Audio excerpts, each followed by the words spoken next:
Before we start, let me introduce to you the people that will be in this story. There's Empericles, me, who is half Japanese, a giant music and theater nerd, used to be really into anime, but manga is easier to process, and I keep it to myself.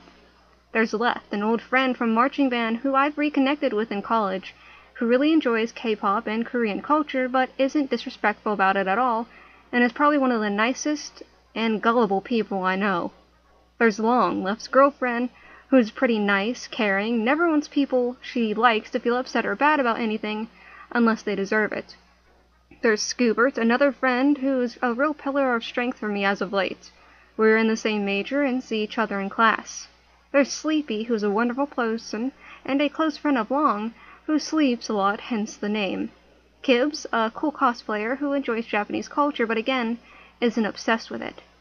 Then there's Weeabootales, a person obsessed with Asia, mostly Japan and Korea, fetishizes Asian people and says some weird stuff. So I met WK around sophomore, junior year because of Left. At the time, she seemed pretty cool and normal. But when I got closer, she started revealing more of herself. The first time was when she was joking about school differences between various nations, and out of nowhere, WK starts yammering on about Japanese schools and then proclaims that she will now call me senpai from now on. I thought it was because people see me as more mature for my age, but I had never been so wrong in my life. Immediately after I ask why, she says in an annoying high-pitched voice, "Because you're more Asian than me." I never felt the void pull so hard before. It was like Jesus came down and was like, you're screwed anyways. Might as well make it interesting. It was bad. Throughout high school, she would continue to cling to me, make me suffer through trials that only Hercules could pull off. Her screeching anytime she would see me, pulling the most fake personality every time she saw me or wanted to know about my family life. Mostly about how Asian it was. She graduated, and I didn't have to deal with her for a full year. But after I graduated, I attended the same college since it was close and inexpensive. She had changed her style and now dresses up like a straight Weeaboo, always wearing K-pop merch and Asian-themed things, as well as changing her personality around the Korean international student and me, as usual, and speaking in an even squeakier voice. She also seemed to grow even more pompous after she dated a Korean guy because he was Korean, thinking that everyone was looking up at her, and apparently she began treating other people like crap. It was pretty cringy. She also seems to obsess with external features as well, always complimenting me on my hair, my eyes, saying that they're so Asian. Anyways, she was just as awful and annoying person to me, but to others, she was manipulative and unhealthy.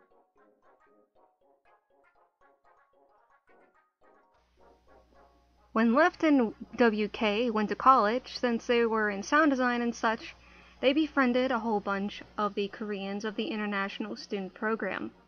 It was when WK started pulling some shady stuff. She began talking bad about Left to their group of mutual friends, which included Long, Scoobert, Kids, Sleepy, and a few minor people. She claimed that Left was controlling and crazy.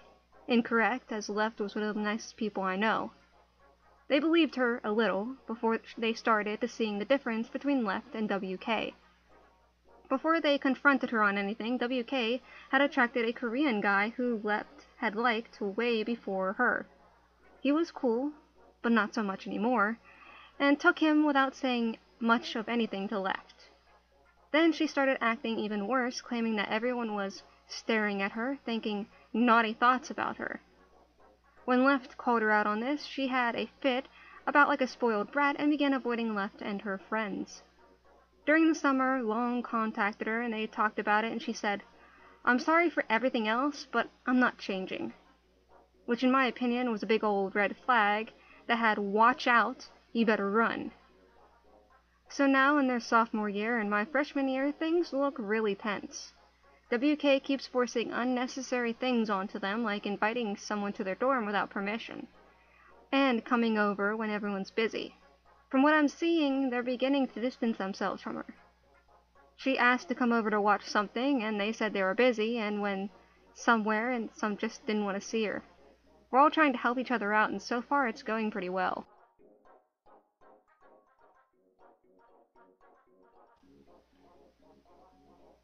There's this kid in high school that is obsessed with Japan. She's so obsessed about it that she based her whole entire IB personal project on Japanese katanas.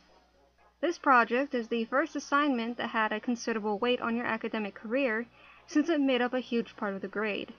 Since I was in the grade below, I got to visit the personal project presentations. The presentations were arranged like this. Everyone got a booth that was either in the cafeteria or the hallway. They would set up their laptops with a PowerPoint presentation, or hang up their posters with graphs, statistics, and everything else. Some of the presentations were very cool. For example, one student had created their own drone, another had created their own go-kart. The personal projects took about 6 months to complete, so you could see the pride in the students' faces when they showed off their project.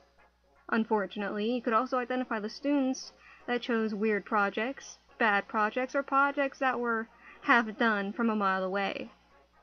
The ways in which you could identify these people were by the terribly constructed posters, PowerPoints that consisted of 30% plagiarism, 30% pure unadulterated BS, 40% low-quality stock photos or clip art. The weeaboo, of course, had all three ingredients. However, instead of poor stock photos, she had various frames of anime throughout the presentation. Her presentation was called Why the Katana is the Best Sword of All Time. Of course, wanting to see how bad a presentation can get, decided to see it. Every day I am grateful about that presentation being short. The emotions that I felt were tremendous. Sadness, pain, hopelessness, and boredom. Then she started to show off her katana collection. The weeb boasts about how the katana was folded 10 times. I said that the steel only needs to be folded if it was of bad quality. She grunted and said that even if the quality was bad, it was still the best kind of sword. I told her that first, superior medieval technology in Europe allowed people to make steel that was uncontested in quality. Second, medieval swords are superior. The weeb started screaming at me and said something in Japanese. Me, deciding it was a good idea to enrage her even more, I said, "I don't speak Asian. No offense to any Asians reading this." She took the katana in her hand and raised it to the sky as if to strike me. Since the handle of her Walmart-bought katana had the structural integrity of a wet newspaper, it broke. The weeb went nuts. I promptly left the booth to ensure my survival. She got a failing grade for her project, or so I heard.